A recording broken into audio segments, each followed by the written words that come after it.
Buenas tardes y bienvenidos a esta última sesión del ciclo Nuevas estrategias turísticas post-COVID en ciudades y espacios naturales. Para los que se incorporan este último día, me presento, soy Maite Vence y soy la coordinadora de este ciclo y promotora de Observer, una certificación de calidad especializada en turismo científico. Bueno, hoy tenemos 3 ponencias. La primera dará comienzo ahora a las 5 y tendrá una duración de media hora aproximadamente, como las de los días anteriores. Y las 2 siguientes serán a las 6 y a las 6:30, por razones de diferencia horaria, ya que Alexander Vicens está en Colombia y Diego Ceballos en Argentina. Entonces, como queda media hora de por medio cuando acabemos la primera ponencia, pues podemos hacer un poco como los congresos físicos y tomarnos un pequeño descanso. No sé cuánto, más o menos, pues supongo que de unos 15 minutos o así, que será el tiempo que nos quede. Y bueno, los días anteriores, pues nuestros ponentes hablaron de las posibilidades del turismo científico como un segmento innovador y sostenible y que tiene además pues, la virtud de mejorar la imagen de marca de determinados destinos que optan por estas modalidades.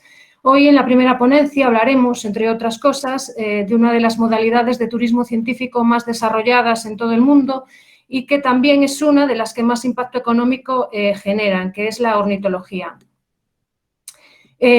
Para hablar de todo esto tenemos la suerte de contar con Antonio Sandoval, que es escritor ambientalista y ornitólogo. Es también pues, un colaborador habitual de diversos medios de comunicación como La Voz de Galicia, la revista Luces y otros muchos. Y colabora también con la editorial de libros infantiles Calandraca, con la que ha publicado varios libros. Fue también presidente del grupo naturalista Hábitat y es coordinador para SEO BirdLife del Grupo Ibérico de Aves Marinas. Bueno, todo un experto en aves. Buenas tardes, Antonio, y muchas gracias por Hola, buenas participar en tardes. este ciclo. ¿Qué tal? Buenas tardes, Maite, y buenas tardes todos y todas. ¿Qué tal? Bueno, para empezar, pues yo quería preguntarte, bueno, pues ¿cómo ves la situación actual del turismo en España teniendo en cuenta pues, su enorme peso en nuestra economía? Porque un 12% es bastante y, bueno, últimamente se está demonizando bastante al sector del turismo y cuando, bueno, en realidad es un poco a falta de otros sectores económicos que tiren de la economía. Bueno, entonces me gustaría saber un poco tu opinión acerca de eso. Bueno, pues muchas gracias de nuevo por la invitación a tomar parte en este encuentro tan estupendo y tan interesante.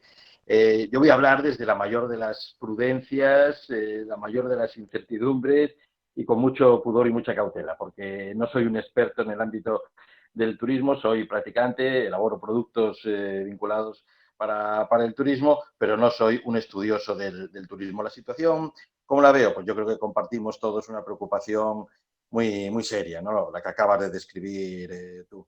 Venimos leyendo pues, hacia dónde parece que van las cosas, los primeros análisis que están saliendo. Es complicado hablar de un post-COVID todavía porque estamos metidos hasta el fondo en esta situación y no nos anuncian en un corto plazo y casi si me apuras en ningún medio plazo cuándo podremos empezar a eludirla, ¿no? Entonces ahí todo lo que podamos decir en este momento pues está basado en esto, en la más absoluta incertidumbre. Sí tenemos algunas claves y es que el turismo, en tanto que una de las grandes industrias del planeta en el mundo actual, sufre de lo que ha sufrido la sociedad y la economía desde hace 2 meses, que es un fallo de sistema.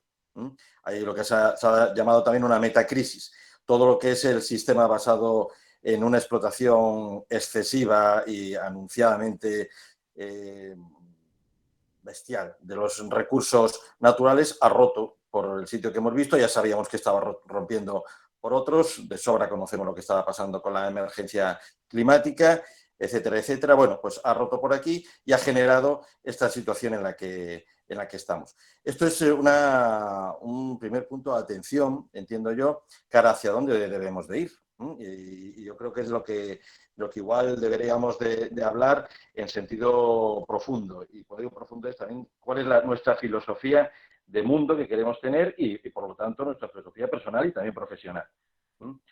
Cuando yo voy repasando estos últimos días, como todos, buscando hacia dónde parece que se apunta, de cuáles van a ser las nuevas líneas del turismo, pues nos están hablando de cosas como desplazamientos muy directos y muy rápidos a los destinos. A nadie nos va a apetecer estar mucho tiempo parados en muchos sitios para irnos de aquí a allá. Muchos menos vuelos low cost, los vuelos que pueda haber van a ser más caros, los grupos van a ser mucho más reducidos. Se hablaba de unidad de grupo ya muy pequeña, otro día nos hablaba Alfonso Polmorino, es muy interesante de todo esto, ¿no? Probablemente mucho más servicios a la carta de los que había hasta ahora y a destinos mucho menos masificados. Esta fórmula del sobreturismo, que ya estaba en entredicho por parte de muchas poblaciones y cuando afectaba a espacios naturales, pues lo mismo, ahora mismo está en una encrucijada tremenda. Hoy sabíamos, por ejemplo, que en la ciudad de Málaga, el centro histórico de Málaga, estaba humanamente desertizado, porque había sido tomado por fórmulas de turismo que obligaban a la población que hasta ahora vivía allí a desplazarse a otros lugares. Un artículo que venía hoy en el diario El País de España. Hoteles más pequeños, con garantías de seguir protocolos de higiene más rigurosos, productos basados más en lo que ahora hemos echado de menos especialmente, que es el bienestar, el sentirnos muy a gusto, incluso espiritualmente a gusto y próximos a la naturaleza. Y esto es algo que estoy detectando de manera muy especial, como cada vez más gente me reclama información sobre cómo disfrutar, en concreto de las aves, pero sí de la naturaleza en general. Hay algo que me llama poderosísimamente la atención, imagino que empezará a salir mucha información sobre esto de aquí a poco, que es los cantos de las aves. Todo el mundo que vive tanto en la ciudad como en el campo dice, oye, ¿qué ocurre? ¿Se ven más? ¿Canta más? Bueno, hay unos estudios que podéis consultar ahora cuando acabemos, buscando en los buscadores de Google, muy interesantes sobre el poder restaurador, en concreto, después de momentos de estrés, de los cantos de las aves. Es algo muy, muy, muy interesante y vinculado a todo esto que estamos diciendo, ¿no? Va a haber muy poco turismo de cruceros, mucho turismo doméstico o como mucho nacional. Vamos a tener que pensar en mucha flexibilidad en las reservas porque no sabemos cómo va a evolucionar la pandemia aquí o allá y en qué momentos diferentes. Va a haber muchos menús de takeaway, muy poco sistema de buffet y, en fin, desaparición probable, es lo que están apuntando, de modelos de turismo y de empresas de turismo vinculadas al turismo masivo y aparición y reforzamiento de otros vinculados a esto que estamos describiendo y que, si nos damos cuenta, tiene mucho que ver con lo que nosotros conocemos como turismo de naturaleza, o hacia la naturaleza o en la naturaleza. Todo esto que hemos ido describiendo y que ahora parece que son las nuevas líneas, tiene que ver con lo que hemos estado haciendo hasta ahora. Lo que está claro es que la demanda se va a reducir, entonces la oferta va a tener que cambiar. ¿Cómo crees que se va a acomodar un poco esa oferta y esa demanda y cómo van a ser los precios? ¿Acabaremos teniendo un turismo elitista en los transportes? Yo creo que seguramente, porque van a tener que subir los precios, sobre todo el transporte aéreo, bueno, y de los demás también, pero bueno. ¿Cómo crees que va a ser esta acomodación? Esa acomodación va a ser complicada, pero vuelvo a lo que decía antes, a cómo debemos de repensar, también en lo filosófico, el turismo. Somos profesionales y usuarios, clientes del turismo de naturaleza, ¿vale? ¿Quién tiene derecho a ir a la naturaleza? ¿Solo los que lo puedan pagar?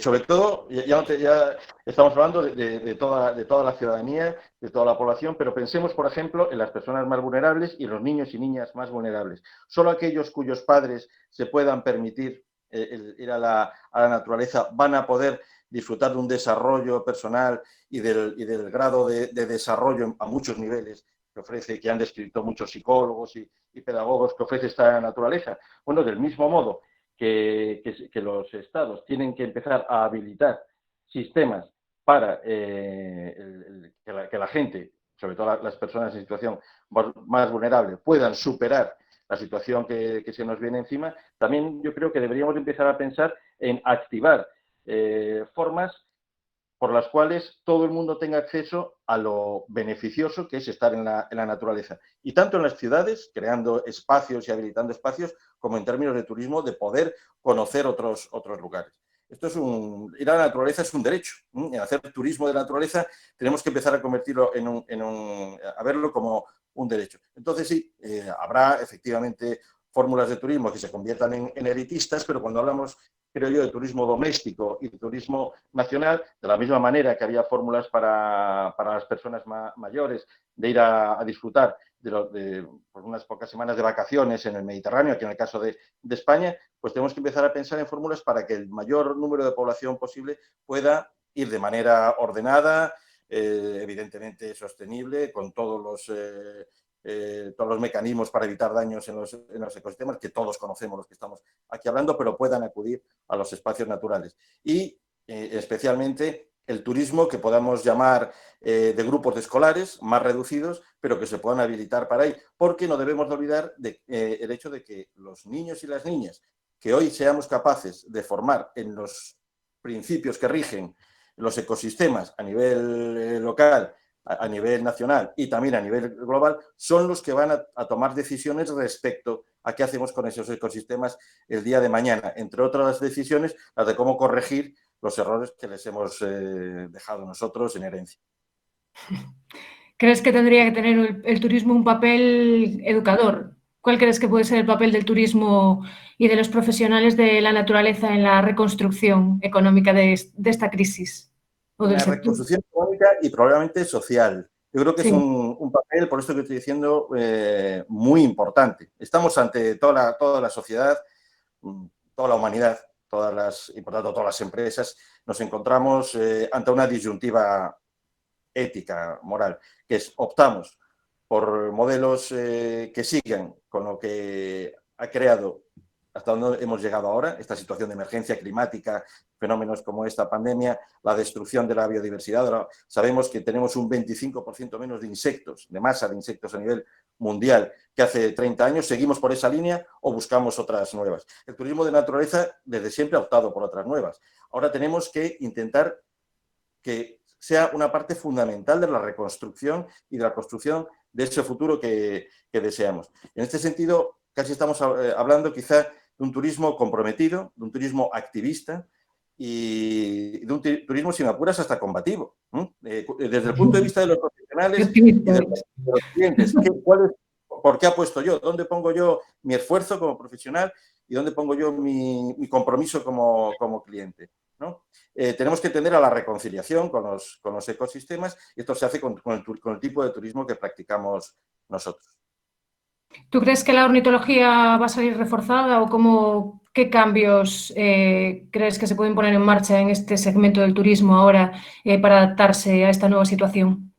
Pues yo creo que mucho. El turismo ornitológico va a ser reforzado, espero que sí, por esto que estamos diciendo. Yo quiero ser optimista, a pesar de todo el susto que tenemos todavía en el cuerpo. Yo quiero sentirme optimista y creo que sí. Y creo que además hay varios ámbitos de trabajo que se pueden abrir en esta línea que estoy diciendo que pueden ser interesantes. Por ejemplo, los profesionales del turismo de naturaleza y del turismo ornitológico pueden plantearse el empezar a colaborar con urbanistas, con expertos en paisajismo, con ONGs, en trabajos de prescripción de áreas, de organización de áreas y de organización de nuevas formas de ocio para la ciudadanía. Yo creo que aquí se abre un campo increíble, muy, muy interesante. Igual no podemos según qué momentos, abandonar o salir mucho de las ciudades en las que vivimos o de la región, llámese provincia, llámese comarca en la que vivimos. Pero sí tenemos identificados todos nosotros cuáles son lugares con suficiente capacidad de carga, con suficientes recursos como para que la gente pueda ir allí, estar en la naturaleza y combatir ese estrés que deviene de la situación en la que estamos ahora y en la que vamos a seguir. Yo creo que si ponemos nuestro conocimiento de manera profesional a disposición de los decisores y de las autoridades, podemos hacer un trabajo muy interesante en esa construcción del futuro. En términos de turismo vinculado a la observación de las aves, pues bueno, las aves son los animales más fáciles de ver, más diversos.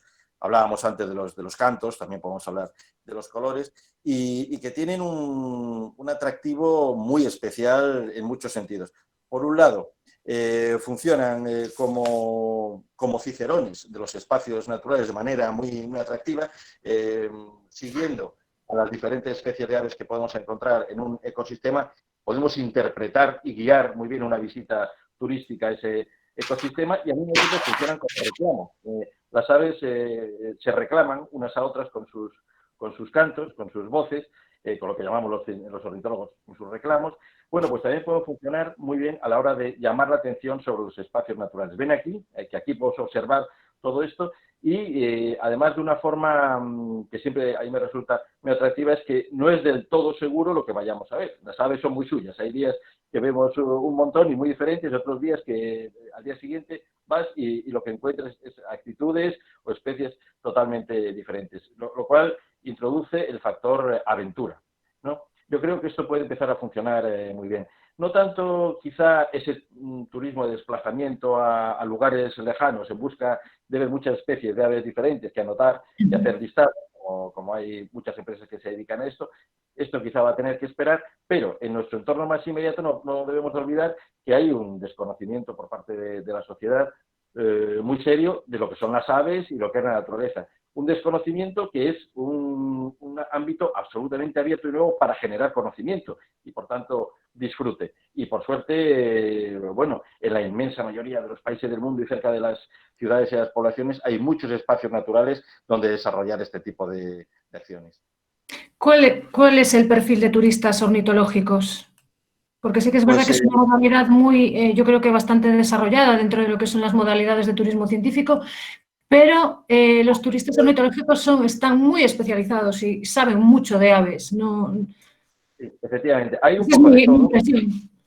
Hay un poco de todo, pero suelen ser aficionados muy expertos que saben efectivamente mucho de aves. Aquí en lo que es en España, de donde yo hablo, se hicieron una serie de análisis hace unos años de cómo, para caracterizar cómo era el turista medio ornitológico que venía de fuera y el que había aquí. El que venía de fuera venía sobre todo mucho con empresas que ya contrataban desde fuera y que allí contrataban los servicios de aquí. Esto ha ido cambiando, por suerte, en los últimos años. Se han dado cuenta de que aquí hay guías excelentes de naturaleza.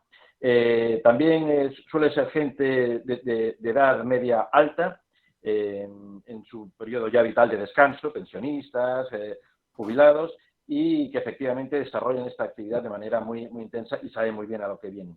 Son muy exigentes en términos de que el producto sea de excelencia, y no solo que vayan a ver paisajes bonitos y las especies que esperan ver, sino que los lugares donde se alojan y lo que tienen para desayunar, para comer y para cenar, pues sea muy sostenible, y que no haya, porque no, bueno, ya casi nunca sucede, pero hasta hace unos años todavía se hacían cosas que no se deberían de hacer. Se mira también mucho la huella ecológica, la huella de carbono que se genera. Todas estas cosas son así. Luego ya está el turismo más nacional, más local, de observación de aves, que suele ir un poco más por su cuenta y que ya hacen sus contratos por su vía. Y luego ya hay una diversidad enorme en función de los lugares a los que quieras ir. Yo hablo desde Galicia. En Galicia, pues está poco desarrollado el turismo ornitológico. Galicia está en el noroeste de la península ibérica. Si nos vamos cuanto más al sur o al centro mismo de España, Extremadura, a Andalucía, incluso en Cataluña, ¿qué ocurre? Que el tipo de ecosistemas, de hábitats que hay allí es muy exótico para la mayor parte de los clientes que vienen de fuera de España, que son los del norte, que a su vez es muy parecido al que tenemos aquí en Galicia, que es una parte más atlántica de Galicia. Entonces, hay mucha más demanda y mucho más turismo ornitológico. Luego vienen también con unos condicionantes muy curiosos. Hay que madrugar mucho. Por ejemplo, ellos desayunan a veces a las 6 de la mañana, y no todos los establecimientos de hostelería están dispuestos a poner el desayuno a esa hora. No quieren perder mucho tiempo en desplazarse del lugar donde están a los primeros destinos de observación de aves, y les gusta estar en lugares evidentemente con poca gente y pocos sujetos a ruido, ya no poco masificados, sino con muy poca otra presencia de lugares, de personas. Y luego, bueno, pues se mueven habitualmente en pequeñas furgonetas, en grupos que puede ser de 1 o 2 personas, en casos ya muy especiales, muy a la carta, o hasta 6 o 12 personas, ya como muchas. Los lugares más interesantes pues son los que ofrecen mayor diversidad de aves, o bien aquellos que ofrecen aves muy especiales que son muy difíciles o casi imposibles de observar en otro lugar. Os pongo un ejemplo. Hay una empresa en Madeira que nos saca, yo ya fui con ellos alguna vez, nos saca a los turistas en una embarcación neumática, quiero recordar que era de 12 o 16 plazas, a 30, 40 millas mar adentro, que es bastante, para ver un tipo de aves marinas que solo tienes la seguridad de poder verlas y fotografiarlas en ese lugar y en ese momento del año, que es principios del verano, mediados del verano, más o menos. Bueno, pues tienen todo contratado de un año para otro. Entonces, ahí ya digo, como decías al principio, una de las fórmulas de turismo de naturaleza y turismo científico más desarrollado, pues también es de las más diversas.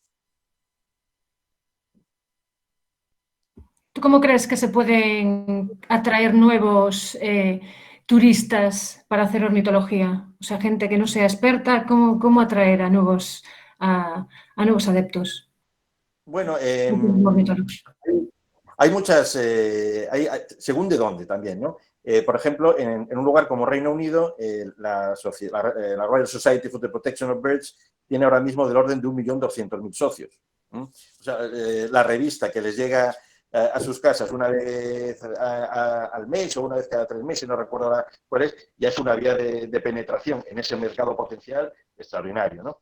Y así con muchos otros lugares del mundo. Hay muchas ONGs que reúnen a mucha gente. Luego tenemos a toda esta parte de esta población que ha hecho turismo de otro tipo y que ahora se puede incorporar y que cada vez le resulta menos extraño el oír hablar de turismo ornitológico. Ya es algo que está en los mass media de forma muy frecuente y que por parte incluso de las autoridades locales pues ya les suena, de cuando han ido a ferias de turismo ornitológico, de cuando abren el periódico y ven tal, de cuando han ido a ferias internacionales y cada vez más regiones del mundo están introduciendo esto. No es raro. Yo creo que esto va a ir creciendo y va a ir creciendo tanto la oferta como la demanda. Además, porque es un turismo netamente al aire libre y eso, en los términos que hablábamos antes de bienestar, de salud, de un poco de aventura, y pues yo creo que es muy interesante hacia el futuro.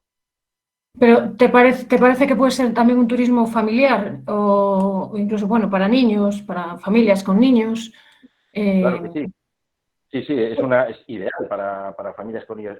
Yo hace un par de años, creo que fue la última vez, participé en los encuentros que organizan en la isla de Mallorca, en Baleares, y allí pues es absolutamente ideal para ir con la familia, por ejemplo. Hay una infraestructura de cara al turismo ideal, vamos, a primer nivel, en términos, perdón, globales.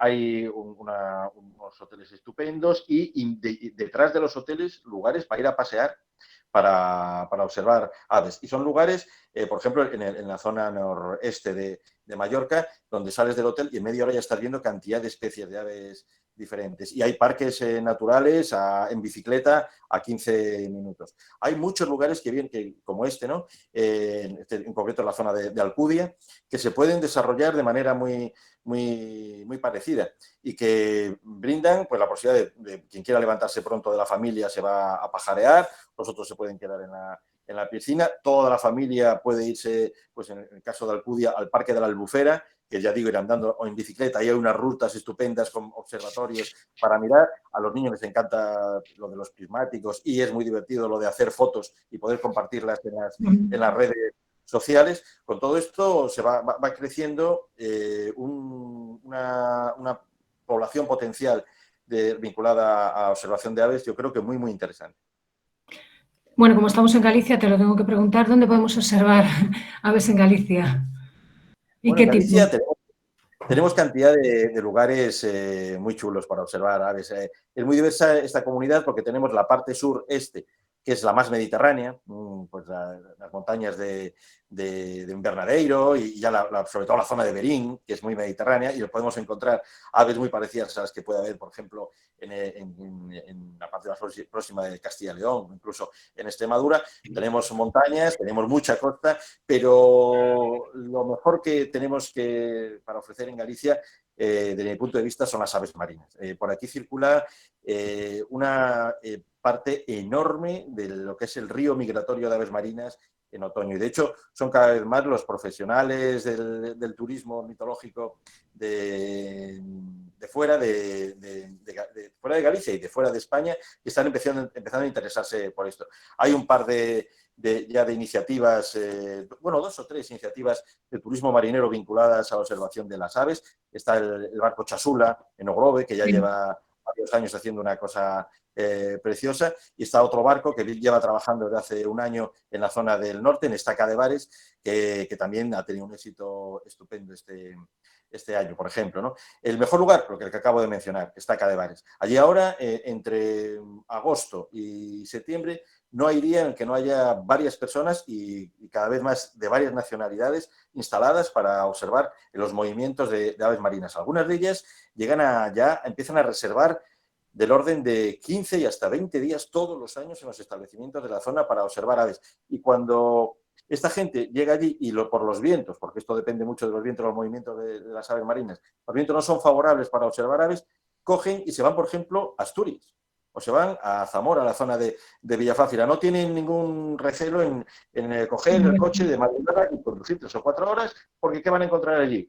Una fauna difícil de encontrar en sus países de origen, como son los osos, como son lobos, como es gato montés, y que les llama mucho la atención. Y esto lo están organizando ahora por su cuenta. Todavía no se ha articulado fórmulas en este sentido, pero es fácil empezar a crear productos que ya han empezado algunas empresas de fuera a montar, por ejemplo, holandeses o británicos ya han creado paquetes, ¿qué es esto? Pico de Europa, Estaca de Bares, salidas al mar, etcétera. Sí, bueno, te iba a preguntar porque aquí hay muchos inscritos, bueno, asistentes que son de varias comunidades autónomas, algunos de Andalucía, Extremadura, León. Bueno, pues si podías dar un poco algunas, bueno, pues comentar algunos sitios de esos lugares donde se puedan observar, pues aves. Bueno, pues hay un montón más que comentar que ahora mismo sería quizá un poco Difícil, sí. tradicional de los que me olvidara, ¿no?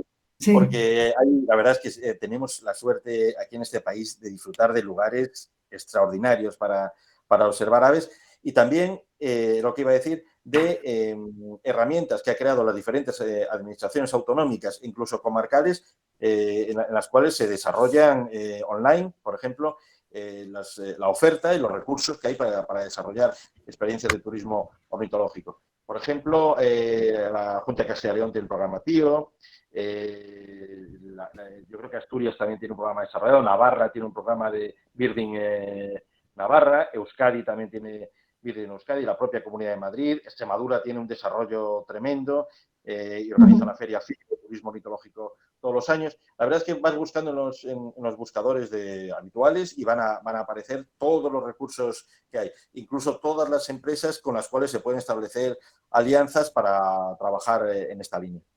La ornitología, bueno, está muy desarrollada en países como, bueno, en Estados Unidos, Gran Bretaña, pero en España no hace tantos años de esto. ¿Cuánto calculas tú que se lleva trabajando en el campo de la ornitología desde un punto de vista más profesional? Bueno, hay una empresa que se llama Spinebills, de turismo ornitológico, que celebró el año pasado su 20 aniversario. Ya hace años que hay iniciativas muy interesantes y con una proyección muy seria, y ya 20 años, ya no es solo que lleves muchos años trabajando, es que tus clientes te han reconocido que estás haciendo una labor estupenda, ¿no? En algunas zonas que son las que tenían tradicionalmente más demanda por ese turismo extranjero, es donde hay mayor desarrollo, como decíamos antes. El caso del estrecho de Gibraltar, la zona de Tarifa, por el paso de aves por ahí, la zona del entorno de Doñana, Extremadura, el delta del Ebro. Bueno, hay zonas en las que está más desarrollado y otras en las que está menos desarrollado. En general, es a partir de los últimos quizás 10, 15 años, cuando de repente, a nivel también nacional, se ha experimentado un boom cada vez mayor relacionado con la observación de la naturaleza y con el turismo de naturaleza. También gracias al desarrollo del turismo rural. Cada vez hay más opciones para ir a dormir en ámbitos, entornos naturales y de manera muy agradable.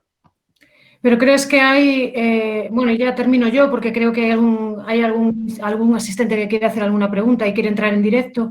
Quería preguntarte si tú crees que hay una implicación por parte de las administraciones públicas en promover el turismo ornitológico. Pues yo creo que va y viene, como las administraciones públicas, bueno, según cómo y cuándo, ¿no? Pero en general en estos últimos años ha sido así.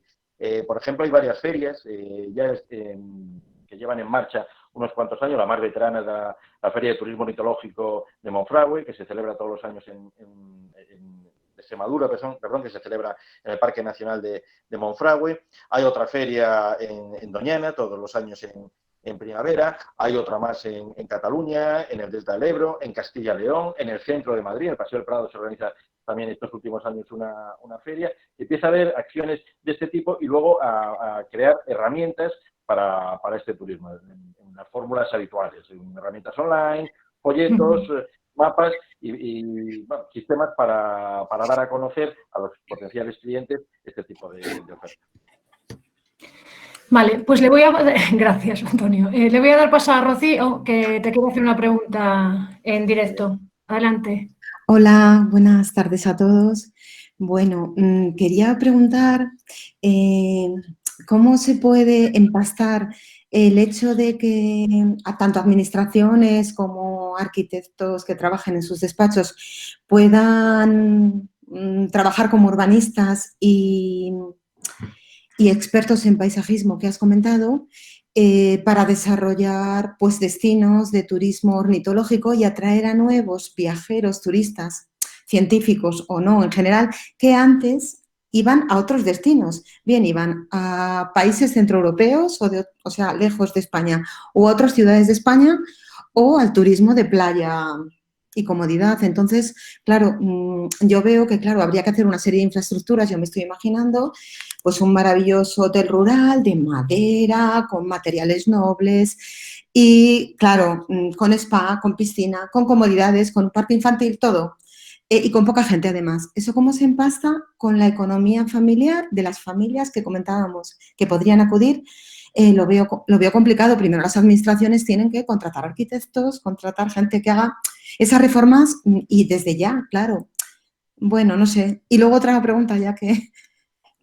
O bueno, luego te la hago. Vale, muy bien. Gracias, gracias.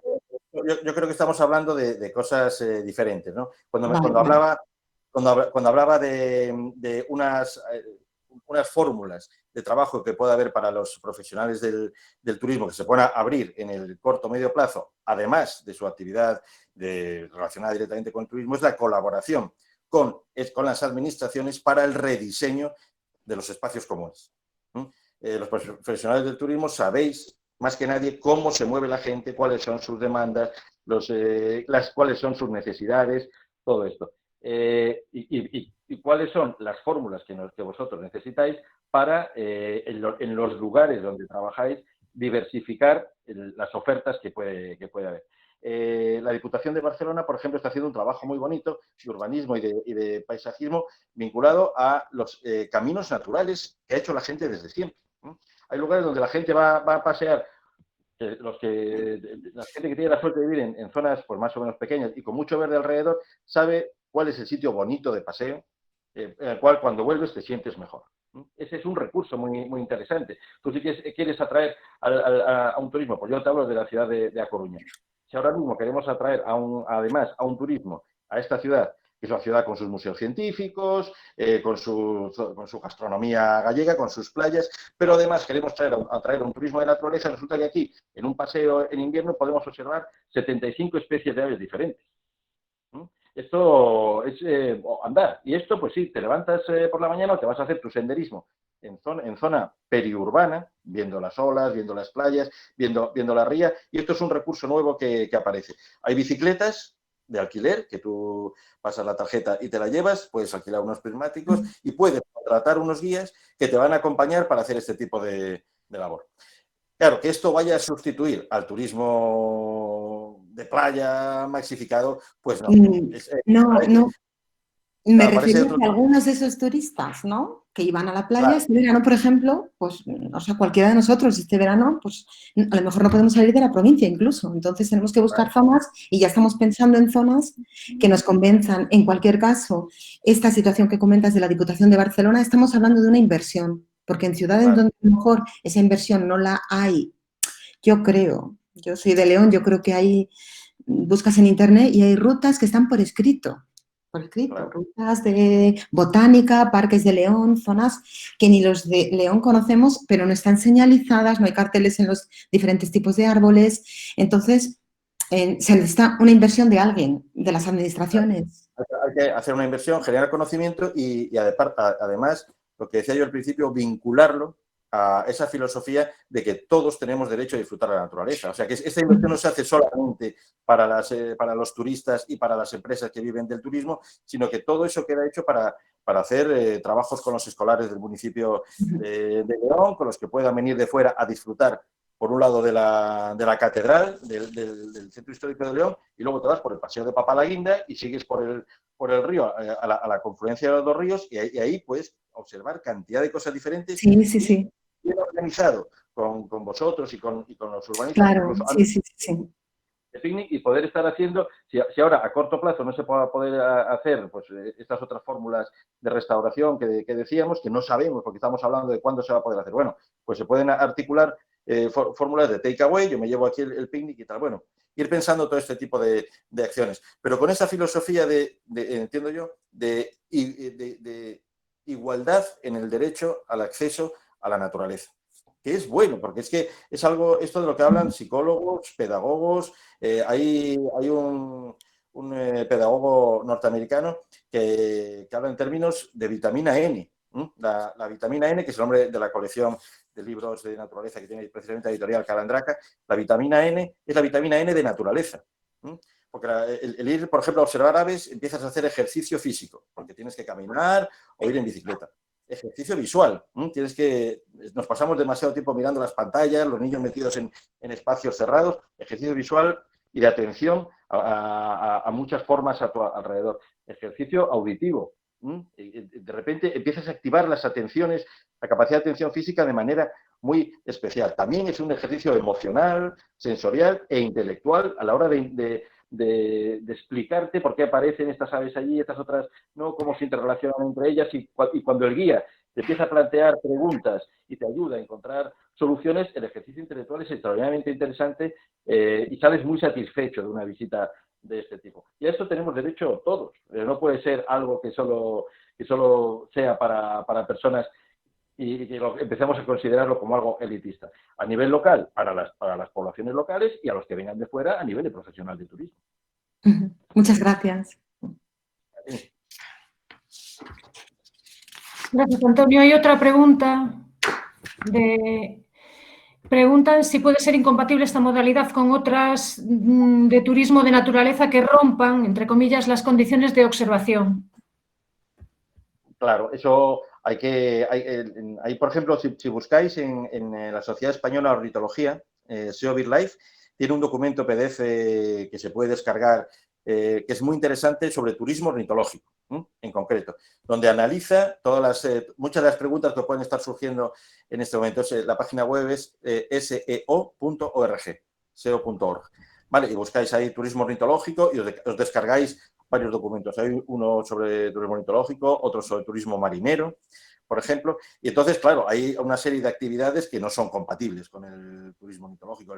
El ruido y luego es un ejemplo, ¿no? El ruido y luego los comportamientos que pueden resultar lesivos con las aves o los espacios naturales a los que vamos a acudir. Ahí en estos documentos, ya por no enrollarme, ahora tenéis cantidad de ideas muy interesantes a la hora de poner en marcha iniciativas de este tipo.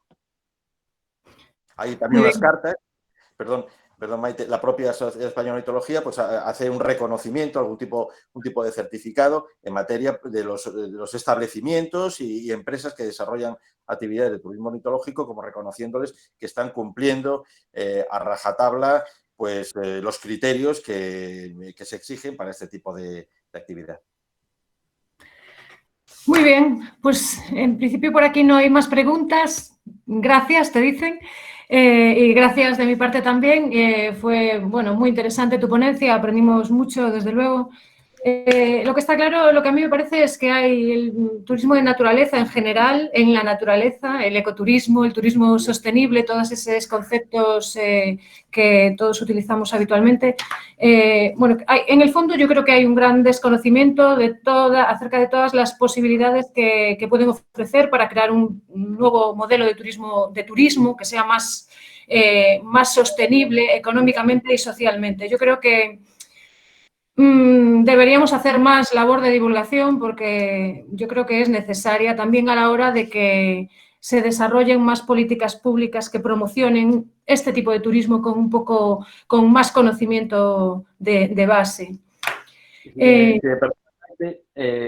Yo añadiría también, evidentemente tenemos ahora que ser muy creativos, estar pensando ideas, salir de nuestra zona de confort, como se suele decir, y ver qué opciones se nos pueden ocurrir. Yo pongo un ejemplo, que es trabajar antes hablaba de los paisajistas, de los urbanistas, las ONGs, etcétera, trabajar con personas interesadas en el mundo de la cultura. Por ejemplo, yo tengo una actividad que me gustó mucho cuando la desarrollé, que es un curso de creación literaria. Yo escribo, hago libros de literatura de naturaleza, pues un curso de creación literaria en espacios naturales, a los cuales viene gente que se queda a dormir, que está comiendo, que contrata los servicios de un guía y que en una situación como esta es muy cómodo hacer porque lo que haces es les das unas claves de cómo, en este caso, de cómo se escribe sobre naturaleza y luego durante un tiempo se van cada uno a tomar sus apuntes en el campo y luego se regresa y se hace una puesta en común. ¿Qué es lo interesante de esto? Que coges a un tipo de población que a priori quizá no habría pensado en apuntarse a un viaje científico o de naturaleza porque pensaría, como yo no sé nada de esto, voy a quedar fatal. Y sin embargo dice, no hace falta que sepas nada, tú te vienes con tus ganas de escribir o de pintar o de hacer música, lo que queramos, y la naturaleza y el guía ya pone todo lo demás. Sí, no, estoy de acuerdo. Yo creo que se pueden crear productos turísticos muy transversales. Ya lo comentaba ayer Teresa Cruz también, con el tema de los museos y la ciencia, y también Antonia. Y desde luego que sí, yo creo que ofrece muchas posibilidades, bueno, en función de lo creativos que seamos. Así que gracias, Antonio. Muchas gracias a todos y a todas. Hola, Alexander, ¿qué tal? Hola. Hola, Maite. Hola, muy buenos días de Colombia. Muy buenas tardes, tarde-noche, creo que para la gran mayoría ya. Muy bien, pues bueno, muchas gracias. Te voy a hacer una presentación para que la gente sepa pues qué haces, a qué te dedicas y de qué nos vas a hablar. Bueno, Alexander Vicens es profesor e investigador de Administración Turística y Hotelera de la Universidad de Tolima. ¿Del Tolima o de Tolima? Luego ya me dirás, en Colombia. Ok, sí. Es consultor y auditor en sistemas de turismo responsable y coautor para Colombia de las guías nacionales para la implementación de normas de sostenibilidad turística. Y bueno, creo que Alexander va a hacer una introducción al contexto del turismo en Colombia y hablará también de la importancia de las certificaciones para generar confianza en el viajero y también de cómo integrar las dimensiones sanitarias en estas certificaciones. Bueno, pues cuando quieras. ¿Cómo está afrontando esta situación el sector turístico en Colombia? Pues bueno, pues como no es novedad, pues básicamente esta crisis nos ha venido afectando pues de la misma forma que la gran mayoría del mundo, básicamente pues en la base del modelo de negocio turístico, ¿no? Que representa lo que es la movilidad y de hecho la interacción social y cultural como tal. Entonces, sobre ese aspecto, obviamente hemos venido planteando, mirando a ver cómo podemos, digamos, desde el sector público, desde la academia, cómo venir desarrollando este tema. Entonces, digamos, me permito aquí iniciar con esta presentación. Creo que todos la pueden ver. Sí, perfecto. ¿Verdad? Sí, pues básicamente pues la invitación de este foro, Repensemos y Hagamos, desde la Universidad del Tolima, y pues para hablar del contexto de lo que representa el turismo en Colombia, parto de esta imagen. Esto fue el 26 de septiembre de 2016, cuando se firmó el pacto de paz entre el gobierno colombiano y pues el grupo insurgente en ese momento, FARC. Básicamente, en los últimos 20 o 30 años, Colombia ha tenido un conflicto social, económico y obviamente pues de orden público que ha venido, que ha representado que pues no haya unas noticias pues muy positivas del país, y aún así ha habido cierto desarrollo de la actividad turística. Y pues a nivel internacional, incluso el expresidente nacional de Colombia, Juan Manuel Santos, pues ganó el premio Nobel por este hecho. Fue muy aplaudido este ejercicio. Igual a nivel nacional en Colombia sigue algo dividido el tema, pero los hechos son los hechos. ¿Cuáles son los hechos? Pues que gracias a este tema, el turismo en Colombia ha tenido un gran impulso. Nosotros crecemos o veníamos creciendo, que mirar después de este año cómo viene el tema, pero un 50%, es decir, nosotros crecemos un 7% al año la actividad turística del 2016 hasta la fecha.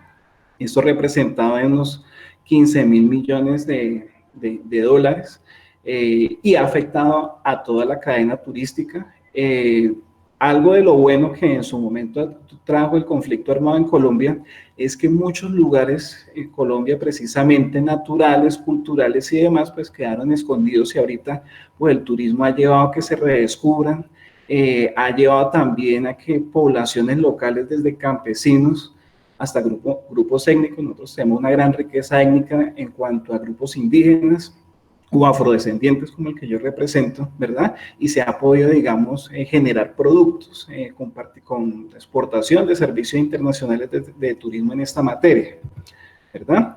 De igual forma, pues, ¿cómo íbamos a empezar nosotros nuestro año? Con noticias muy positivas en cuanto a las tendencias de visita que teníamos expectantes para Colombia este año. Uno de los principales mercados, obviamente, el mercado norteamericano, y hemos venido pues siendo competitivos, es decir, la firma de paz, que ha generado toda una serie de iniciativas y proyectos, ha cambiado los discursos, ha cambiado las vocaciones económicas en muchos casos.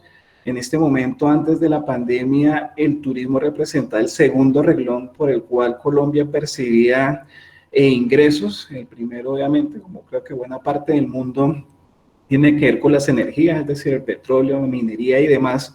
Pero en el caso de Colombia, pues los que estamos en turismo sabemos pues la gran capacidad y los grandes beneficios desde la planificación que puede generar la actividad, y pues proyectos como Paz y Región, o incluso las dinámicas de la fuerza pública. Este es el uniforme de la Policía de Turismo de Colombia, en donde pues aparte de brindar seguridad y confianza, también pues digamos cumple esa función de acogida, de bienvenida del visitante. Y pues bueno, esto fue lo que nos llegó. Nosotros, obviamente, pues un poquito demorados con respecto, lamentablemente, Europa y buena parte del mundo, cuando llegó el tema del coronavirus. Nosotros tenemos estos reportes diarios, ¿verdad?, del COVID, y pues empezó ya a generar unos impactos. En el caso de Cartagena de Indias en Colombia, es nuestro principal, digamos, producto internacional, pues ha tenido una serie de impactos, obviamente, porque es un destino que se ha abocado mucho al mercado internacional, y pues ya hablaré cómo nos estamos adaptando a eso. Y en el tema de los parques nacionales naturales, nosotros tenemos alrededor de unos 27 a la fecha parques nacionales naturales, 23 están cerrados, los otros que están abiertos son como para unos temas logísticos con esas poblaciones. De hecho, donde yo me ubico, en el departamento del Tolima, en Ibagué, yo estoy donde estoy ubicado, estoy unos 20 minutos del Parque Nacional Natural de los Nevados, de una altura casi unos 6.000 metros, y el tercero más visitado de todo el país, de visita de extranjeros y nacionales por igual. Entonces, digamos que son los impactos inmediatos. Y entonces, bueno, ¿cómo estamos viviendo esta situación? La imagen que les estoy mostrando es de Colombia.travel, que es nuestra página oficial de promoción turística como tal. Desde hace unos 30 días, pues pienso que el gobierno nacional, la cartera de turismo, tomó la iniciativa, digamos, muy probablemente, porque eso estamos haciendo nosotros acá. Vemos como ustedes están desarrollando ciertas dinámicas en los países donde pues primero ha afectado de alguna forma la pandemia, y han tomado pues unas acciones proactivas para avanzar frente a este tema y pues el gobierno pues se adelantó, es decir, no hemos parado el mercadeo, el marketing, tratar de estar presentes en la mente de nuestros clientes internacionales pues para que nos tengan como primera opción en el momento en que se flexibilice esta situación, ¿verdad? Cuidémonos ahora para encontrarnos pronto, ¿verdad? Y pues con imágenes de este destino, Valle del Cocora, que es el lugar pues digamos donde está la cuna de la palma de cera o el Ceroxylon quinduense, que es el nombre científico de esta palma, es el lugar del mundo donde tiene, pues digamos, mayor presencia junto con mi departamento, donde yo resido, casi unos 600,000 individuos. Y a la par de esto, incluso esa estrategia pues nos mantiene aún competitivos, junto con otros portales que también han venido evolucionando frente a transmitir la mejor información de lo que se puede hacer en el país, pues estamos también, digamos, compitiendo y avanzando. En este orden de ideas, el gobierno también ha invitado a una estrategia de aislamiento por alistamiento, es decir, nosotros en este momento, como buena parte del mundo, tenemos cerradas todas nuestras actividades de desplazamiento, vía terrestre, aérea, marítima, ¿verdad? Pero pues el gobierno nos dice y ha establecido un portal con cápsulas y unos instrumentos virtuales para el rediseño de productos, ¿verdad?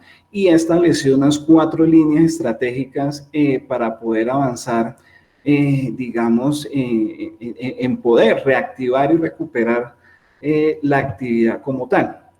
Uno, la más básica, que eso lo deben hacer en todas partes del mundo, que es, digamos, el retorno y la regularización de la conectividad en sus 3 frentes, e incluso transfronterizo, ¿verdad? También, con la estrategia de aislamiento, cambiemos el aislamiento por alistamiento, el rediseño de productos turísticos orientados al medio ambiente y a las comunidades. Nosotros como Colombia, como país, tenemos una ventaja comparativa y competitiva muy grande, en donde al estar ubicados al norte de Sudamérica, tener el océano Atlántico, el océano Pacífico, y contar con varios microclimas y toda la cordillera de los Andes, e incluso tenemos la capacidad de esos microclimas variarlos. Por ejemplo, Santa Marta, que es un destino de sol y playa al norte de Colombia, a media hora del área urbana, puede encontrar el Parque Tayrona, que es un parque también con una altura de casi unos 4.000, 5.000 metros, y pues también puede encontrar un clima nevado en plena playa. Es decir, tenemos, digamos, unas bondades, unos insumos de naturaleza, de patrimonio. El paisaje cultural cafetero en el 2011 fue reconocido por la UNESCO, es el único paisaje cultural cafetero vivo en el mundo. Los otros 2 que existen, uno en Cuba y otro en Etiopía, son vestigios de esas actividades de producción cafetera,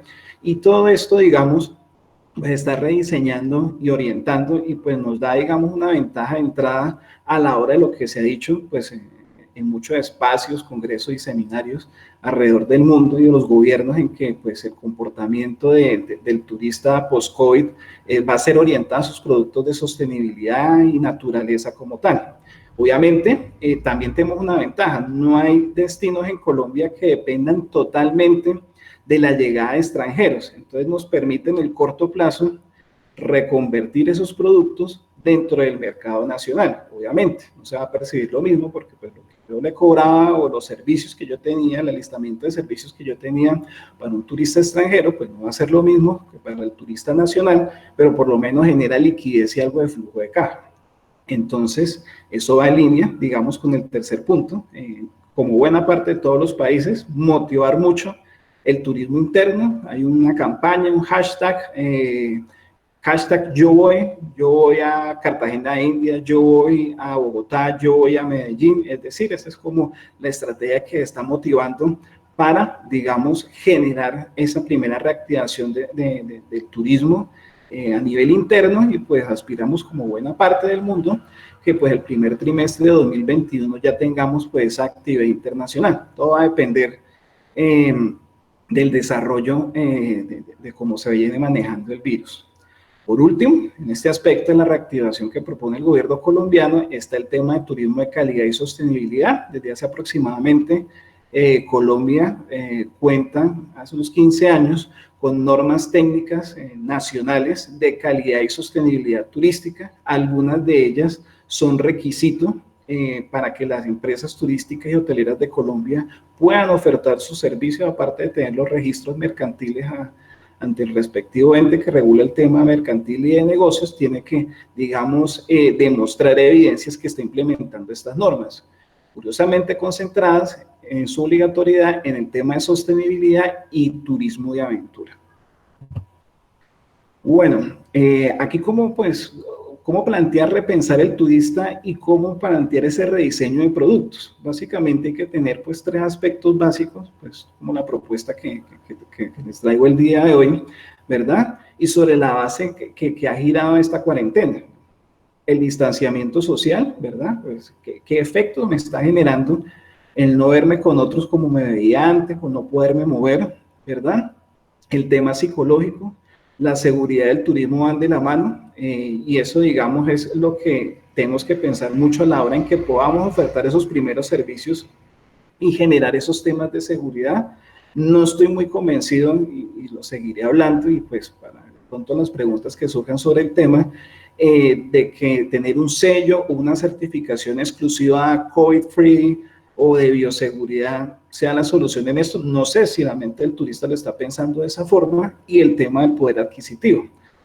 Obviamente, esto ha generado una merma, digamos, en la capacidad de muchas familias, de muchas unidades de negocio, pero hay otros que han podido generar unos recursos, ¿verdad?, durante esta pandemia, es decir, para hacer un tema de perfiles, segmentos de mercado a nivel socioeconómico, es decir, funcionarios públicos, personas que trabajan dentro de las empresas que ofertan bienes de primera necesidad, son personas que pues van a tener algún tipo de poder adquisitivo para viajar, y el hecho de estar confinado está generando esa demanda cautiva. Entonces, digamos que estos 3 factores van a moldear ese perfil, por lo menos en el corto plazo. Habrá que ver en el tiempo si este perfil se va a mantener o va a tener una gran o pequeña variación frente a la forma de abordar al nuevo turista. Ahora, que es pues mi especialidad, pienso, bien llevado y planificado, que los sellos, certificaciones, etiquetas, ecoetiquetas que existen en turismo y actividades asociadas al turismo pueden, digamos, ser un factor para generar esa confianza, esa seguridad, y bien manejado. Anteriormente, todos los temas de certificaciones siempre se concentraban en las empresas de turismo y hotelería de forma exclusiva, o de forma como requisito de ley, que pasa aquí en Colombia, como está establecido. Pero creo que esta es la oportunidad en que estos sellos y etiquetas pues tengan un valor real en el mercado, porque siempre hay una gran inversión a la hora de ajustar procesos, sistemas de gestión y demás para que esto se pueda llevar a cabo.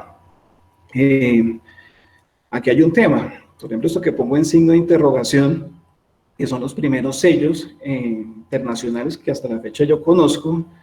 EG Clean, que es de Singapur, y Clean and Safe, que es de Portugal, que son, pues, es como la respuesta del sector del mercado frente a esto.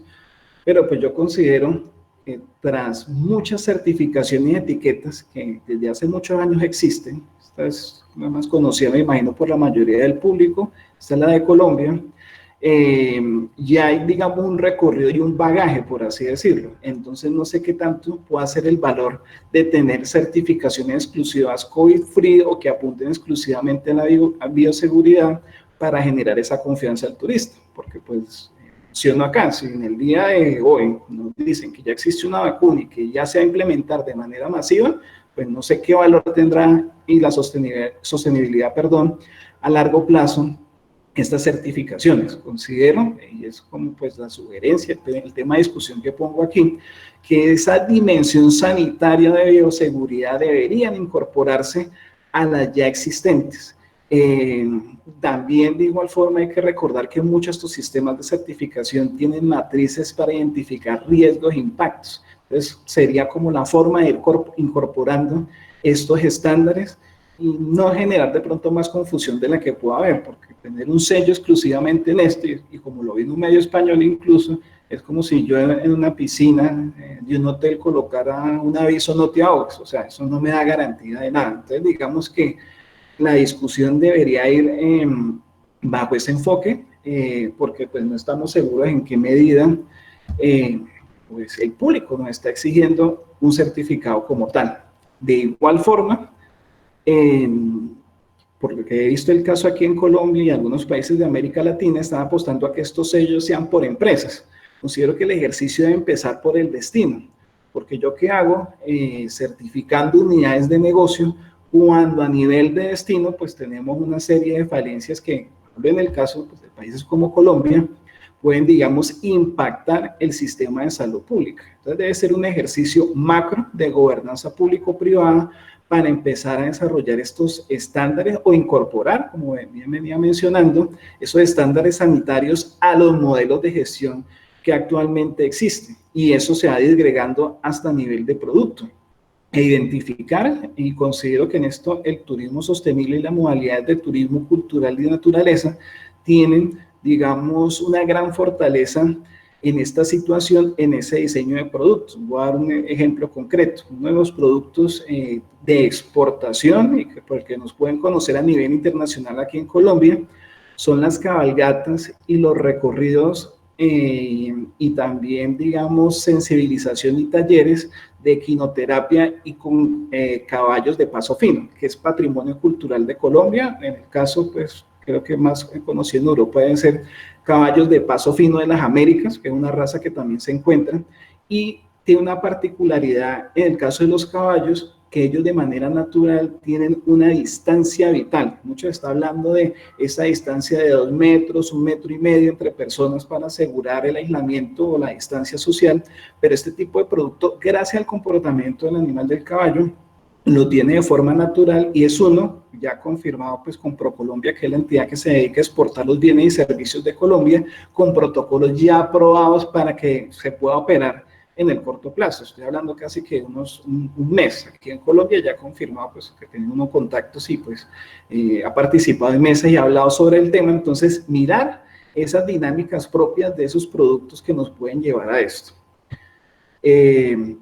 Por último, aquí con la invitación de Observer, y creo que dentro de lo positivo que ha generado esta situación, es que efectivamente hemos visto unos cambios en la naturaleza de flora y fauna positivos que no se habían visto antes. Por ejemplo, Cartagena, India, en Colombia, que es un destino de sol y playa, por primera vez en muchos años, tuvo sus playas cristalinas e incluso con la aparición de delfines rosados.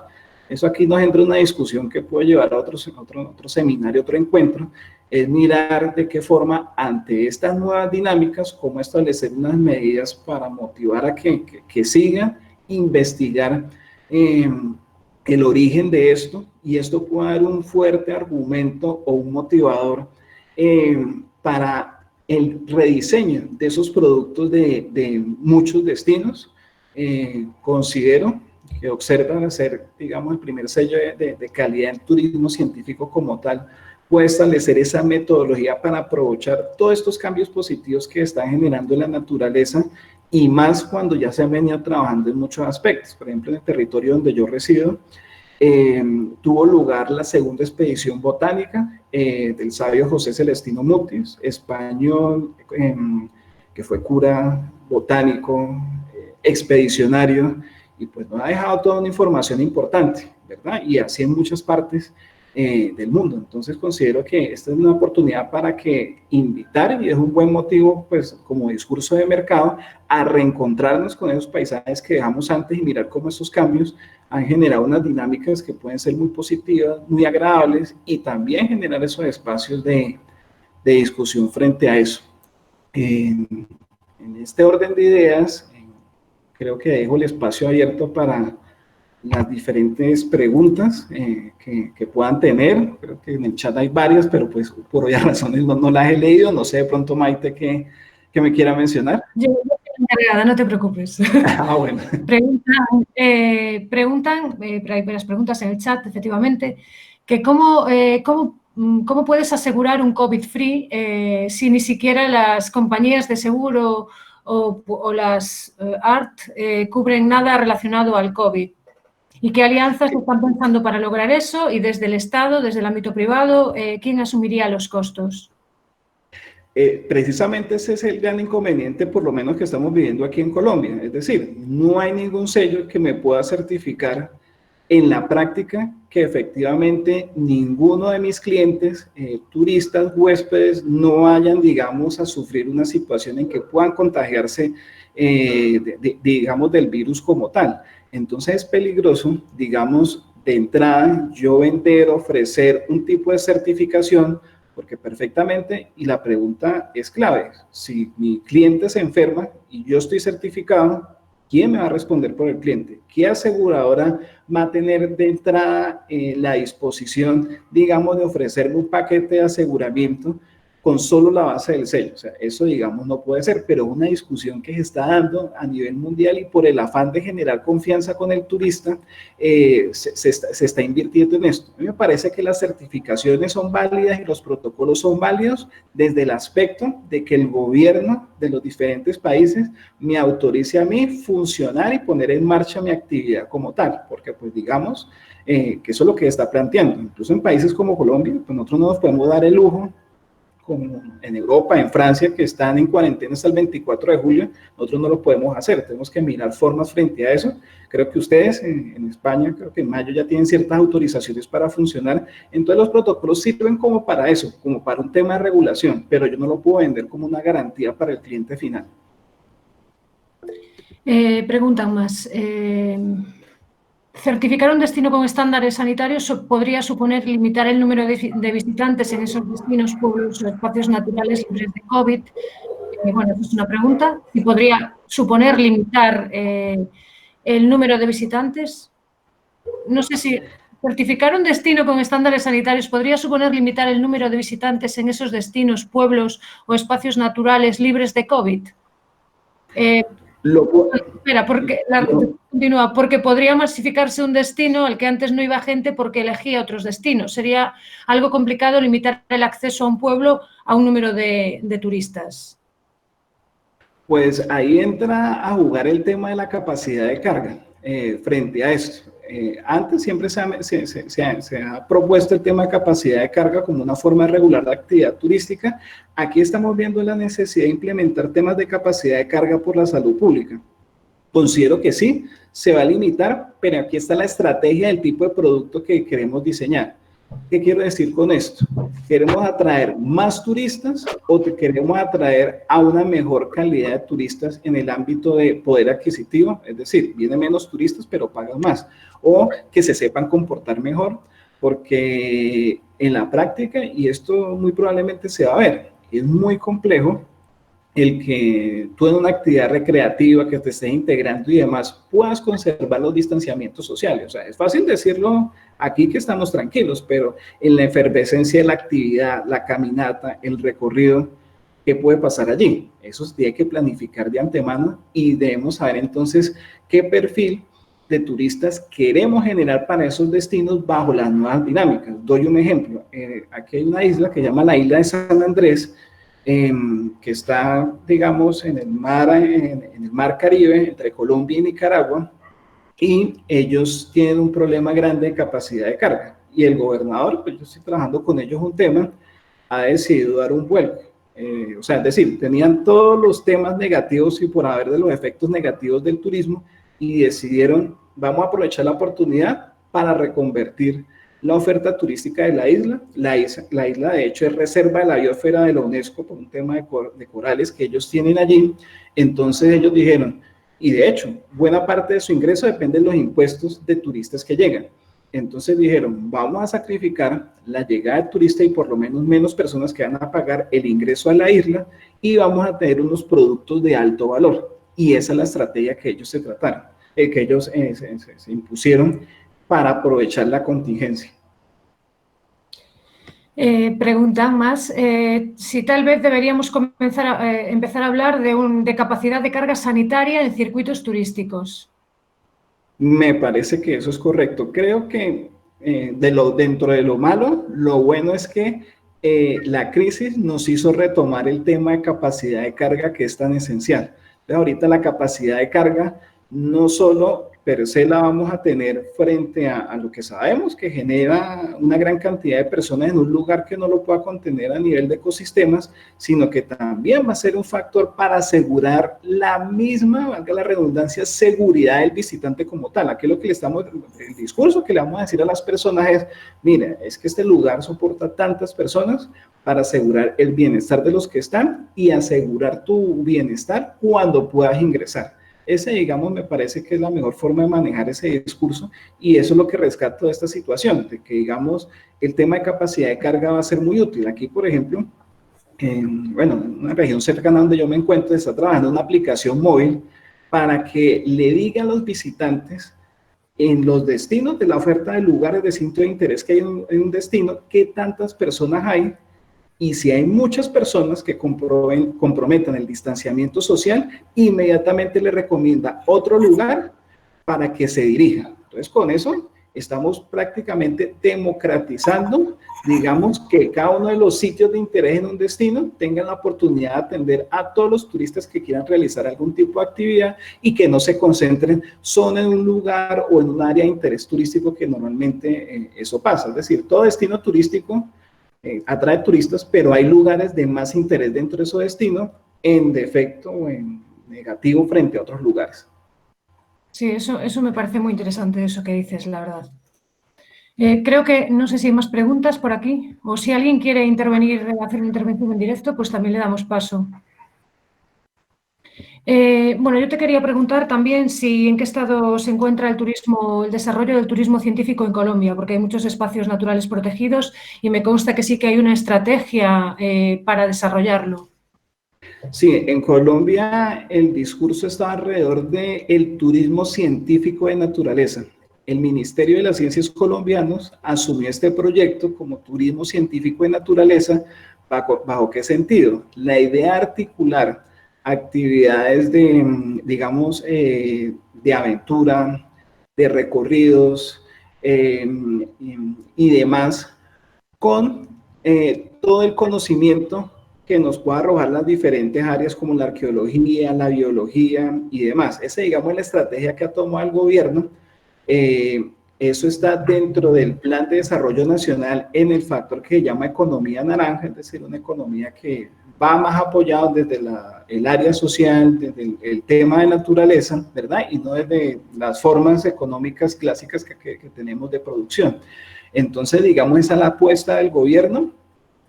Ha abierto convocatorias frente al tema. Estamos en una fase exploratoria inicial. Digamos, los lugares o el destino que podemos decir en este momento por excelencia de turismo científico en Colombia sería el desierto de la Tatacoa. Es el primer destino certificado Starlight de Colombia. Se certificó en diciembre del año pasado. Yo me encuentro a 3 horas de ese destino. Y digamos la ventaja de ese lugar y por ello se buscó, digamos, la certificación Starlight, era poner en valor esa actividad de astroturismo que ya se venía desarrollando en ese territorio, es decir, como profesionalizar un poquito ese producto que ya se venía manejando. Muy bien. No sé si Antonia está por ahí para hablarnos sobre eso, o si quiere hacer una intervención y explicarnos algo más. Antes estaba. María Fernanda pregunta si la pregunta es cómo están pensando en controlar que los turistas que llegan no traen el virus con ellos, porque lo de certificar el lugar está bien, pero ¿cómo se aseguran de que el viaje no lo traiga con él? ¿Tienen dispositivos para desinfectar apenas llegan o si tienen controles sanitarios de algún tipo? Bueno, es una pregunta que buena parte del mundo está discutiendo hoy en día, ¿no? ¿Cómo asegurar que pues el viajero no tenga algún tipo de situación de estas que están mencionando? Dentro de los protocolos que se están desarrollando en Colombia están temas de tomar la temperatura, obviamente facilitar alcohol, gel antibacterial y bueno, ionizar algunos espacios frente a eso, pero digamos son más medidas preventivas. Bueno, y obviamente, se me olvidaba, un protocolo si encontramos a alguien infectado, pero por ahora dependemos básicamente del gobierno nacional que nos diga qué medidas va a establecer para que cuando reabra el tráfico aéreo internacional, pues no nos lleguen extranjeros, ¿verdad?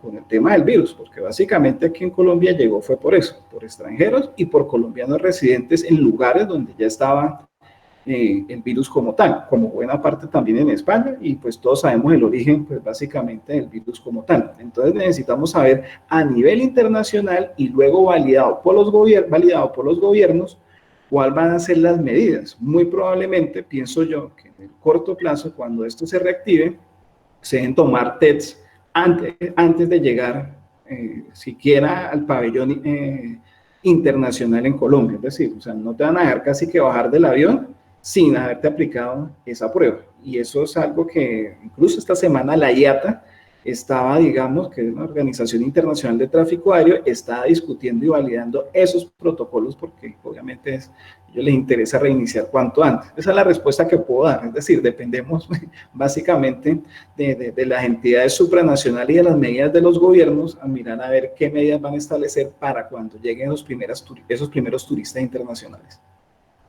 María Fernanda vuelve a preguntar con respecto a lo anterior también, que quién financia los test, si cada agencia de turismo o debe hacer, si cada uno debe hacerse cargo.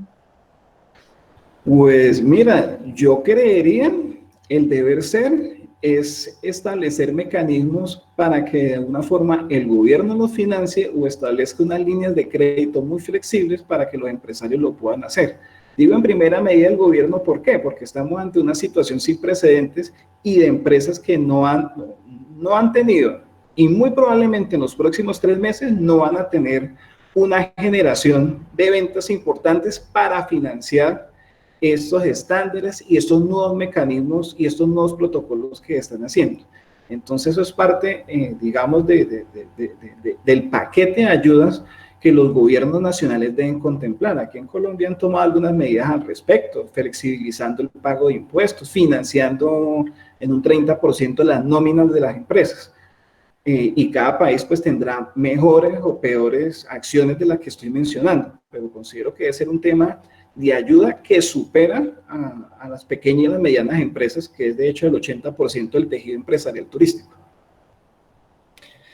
¿En qué punto estáis ahora del desconfinamiento? Porque nosotros en España ahora estamos iniciando una fase de desconfinamiento, de desescalada del desconfinamiento.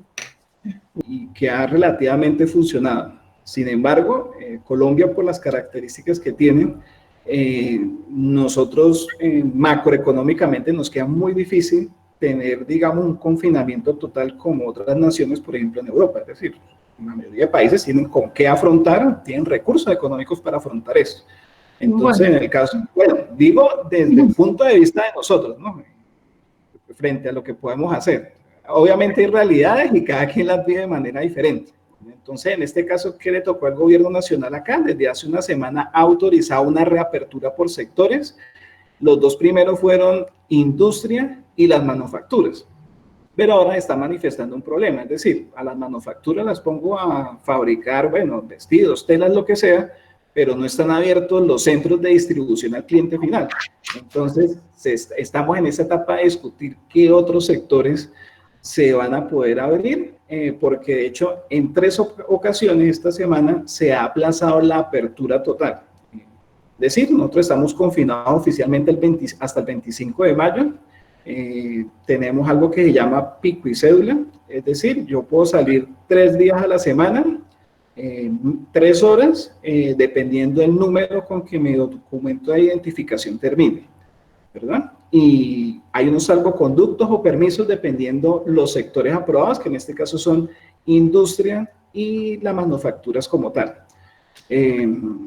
Algo que está exigiendo mucho el sector comercio, me imagino que debe estar pasando lo mismo en España, bares, discotecas, eventos que están pasando, pues realmente, y por eso es que hablo de las diferencias con respecto a países, que aquí hay unas situaciones muy bruscas, es decir, o el virus afecta, acaba la vida de las personas, o el no generar ingresos como tal, porque aquí tenemos mucha población vulnerable en muchos sectores, y muchas zonas no tiene necesidades básicas insatisfechas. Entonces digamos que ese es el reto que nos está generando también descubrimientos maravillosos en el sentido de que el gobierno pues sí tiene recursos para financiar muchas cosas que tradicionalmente muchas veces nos decía que no, como por ejemplo el sector salud. Nosotros tenemos un problema con el tema de la salud grande de hace décadas y pues el gobierno en un mes ha venido solucionando cosas que pensábamos impensables. Y me imagino que en sus países habrá pasado situaciones muy similares.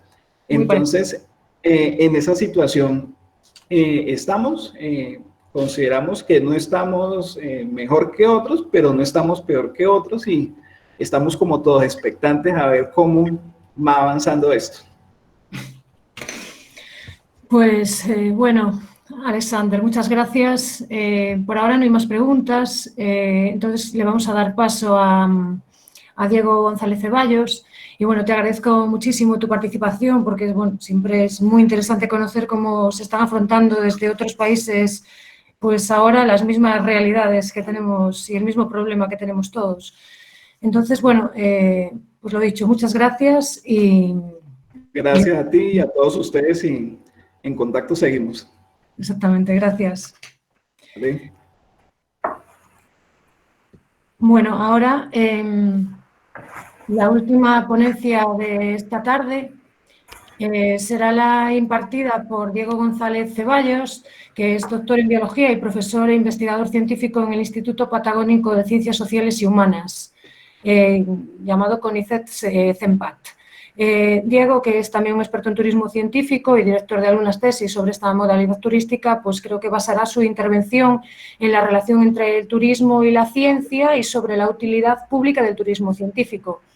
El formato de esta charla será un poco distinto porque será a modo de diálogo entre Diego y Federico Abondio, que es licenciado en turismo y doctorando del CONICET-CEMPAT con una tesis en turismo y políticas públicas dirigida también por Diego.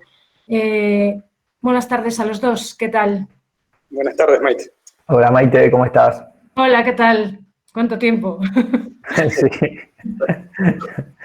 Bueno, la pregunta es la misma para todos. ¿Cómo estáis viviendo desde Argentina, en este caso, y desde vuestra provincia, en la Patagonia, pues esta situación tan traumática para todos? Ya no solo en el sector turístico, sino en todos en general.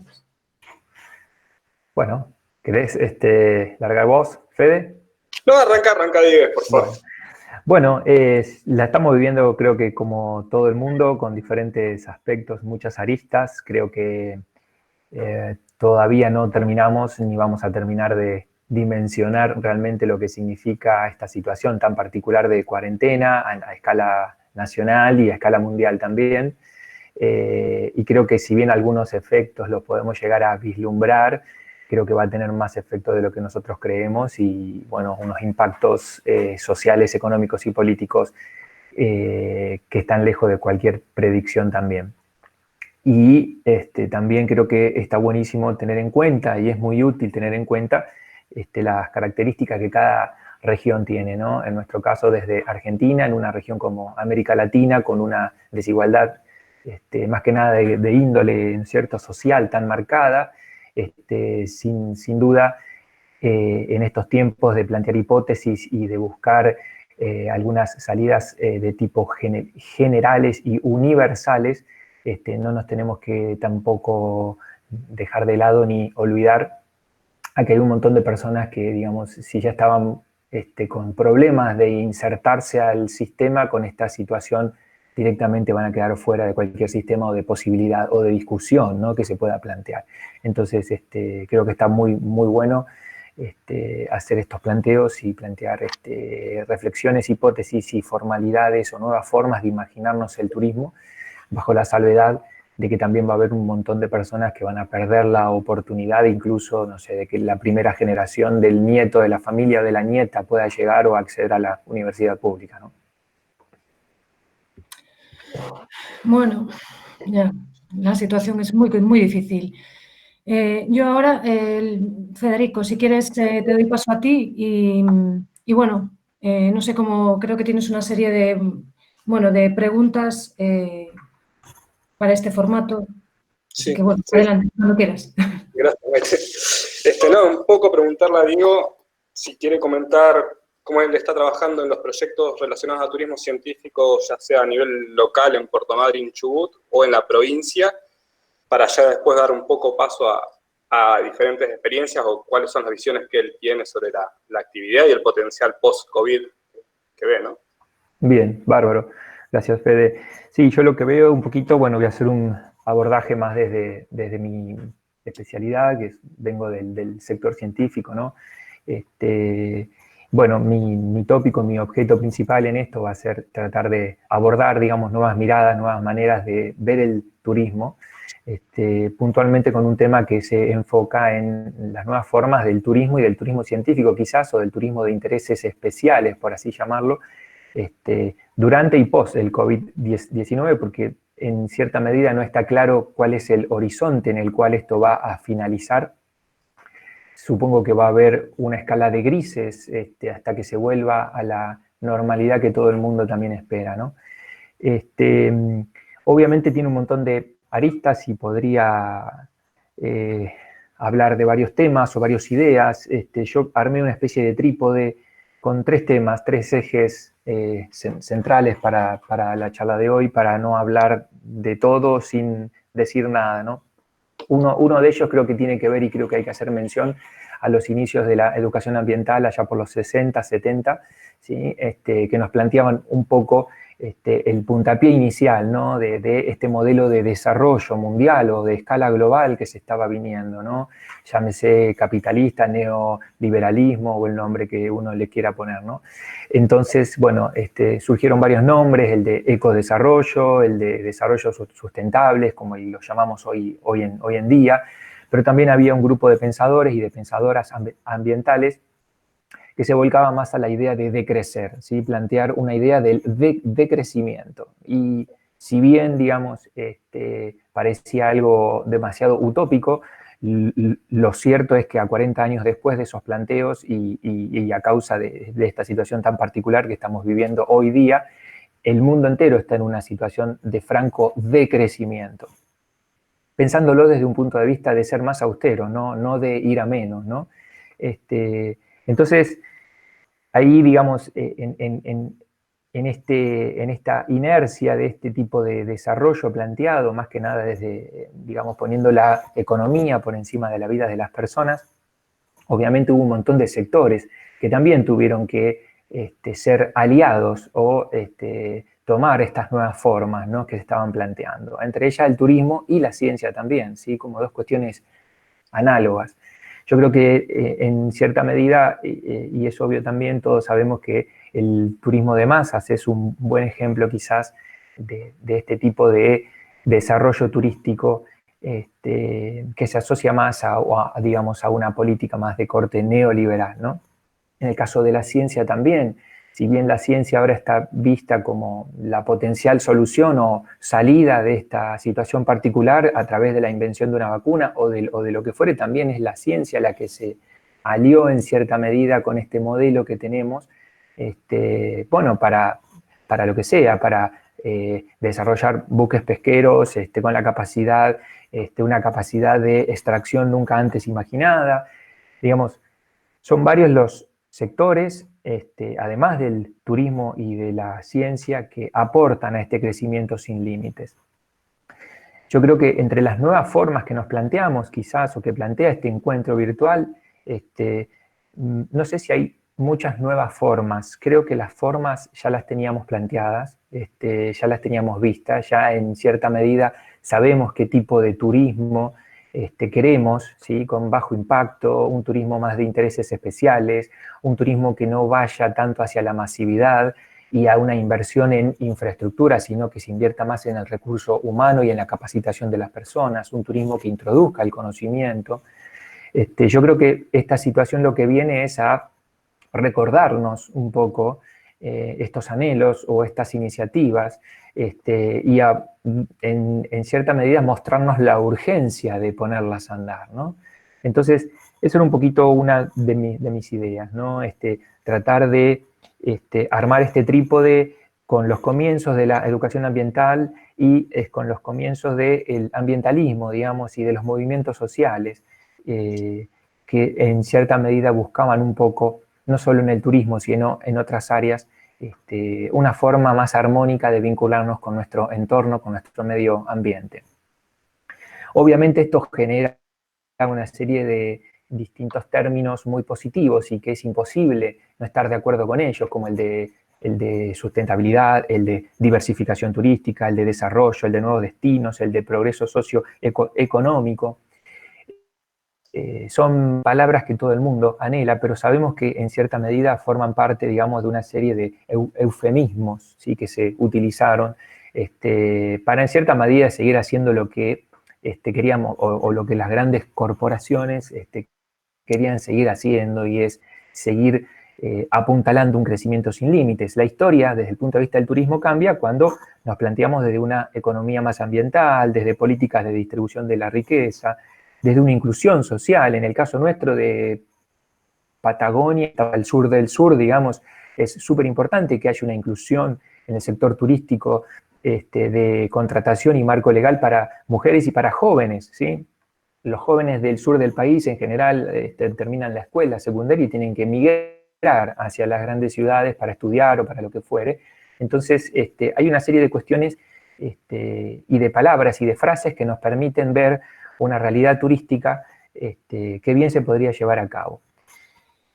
El segundo punto quizás de este trípode tiene que ver con la inserción del conocimiento, no solo como el valor agregado a los productos turísticos, no solo para mejorar el relato o el guión de lo que estamos contando, o para transmitir un mensaje que realmente muestre la identidad y los orígenes de la región que estamos visitando.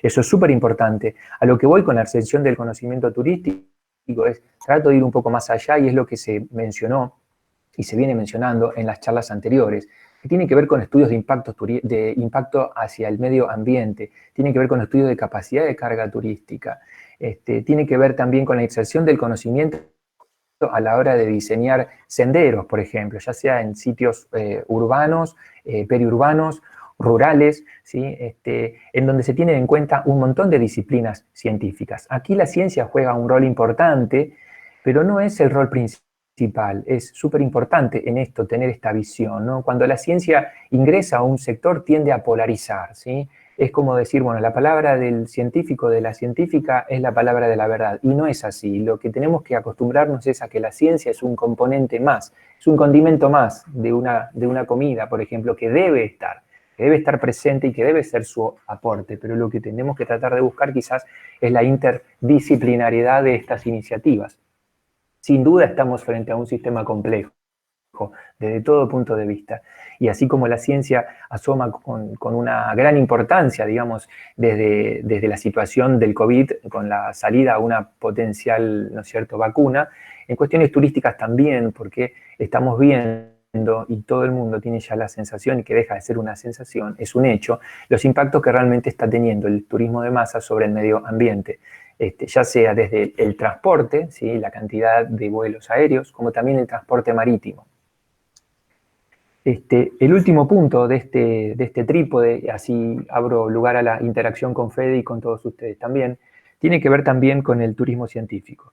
El turismo científico creo que es una modalidad de turismo que combina, ¿sí?, aúna un poco todas estas cosas sueltas que voy diciendo, y en cierta medida nos ofrece una nueva manera de hacer turismo, que va más allá de un relato científico, como contaba, ¿no?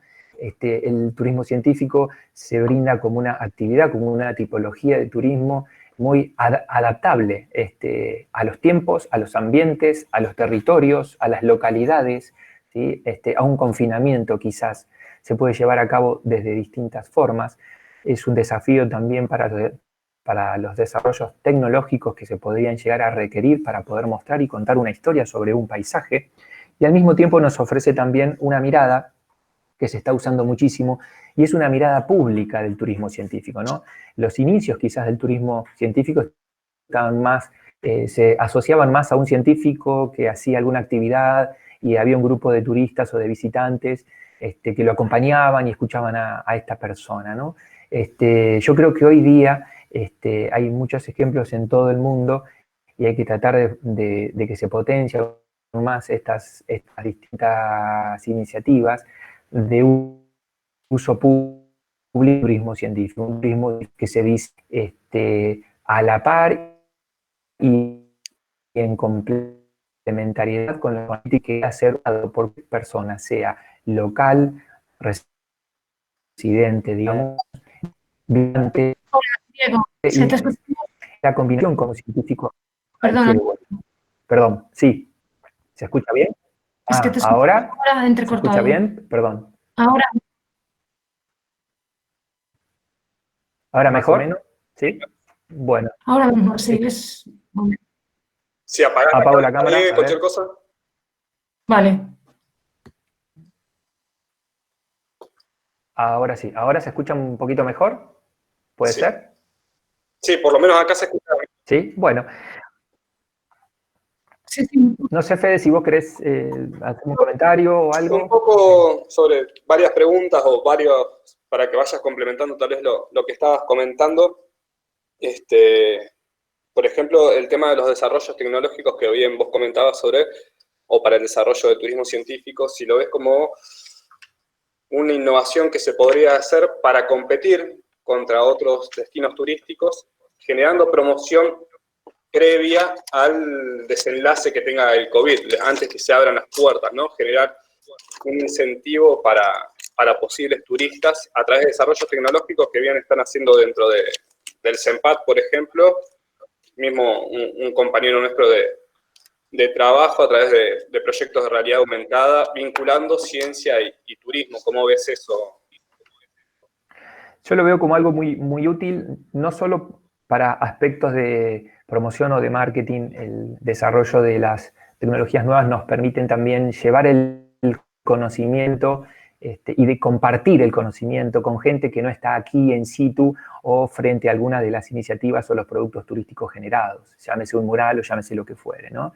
Entonces, no solo nos permite transmitir y compartir el conocimiento, sino que también nos permiten distintas formas de educar, ¿sí? Y este es otro de los pilares, ¿no? Yo creo que en la situación actual de pandemia y de concientización que hay acerca del modelo de desarrollo sin límite que estamos teniendo, me parece que en cuestiones turísticas también tenemos que volver hacia una manera de reeducarnos, de reenfocarnos en qué tipo de turismo queremos y cómo queremos relacionarnos con las áreas naturales o los ambientes, que pueden ser urbanos también, en donde vamos a estar haciendo estos desarrollos, con muchísimo respeto hacia la identidad de estos distintos lugares, ¿no?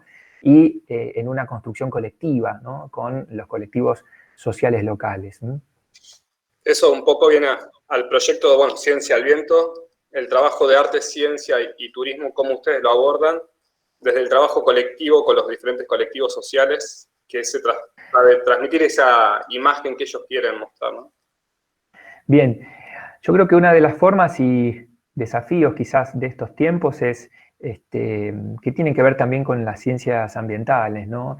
Es el desafío de trabajar en grupos interdisciplinarios y tender a la transdisciplina. O sea, es cuando se incluye en el conocimiento científico, digamos, el conocimiento de los colectivos sociales, el conocimiento de la experiencia local, ¿sí? Entonces, cuando se funden estas dos cuestiones, lo que se genera es un producto con una apropiación muchísimo mayor por los residentes, por la gente local, que lo abraza, que, digamos, que es un orgullo para ellos poder contar, digamos, con estos productos turísticos y que al mismo tiempo no solo son de uso público, sino que lo comparten con cualquier otra persona que viva en otro punto del país o en otros países también.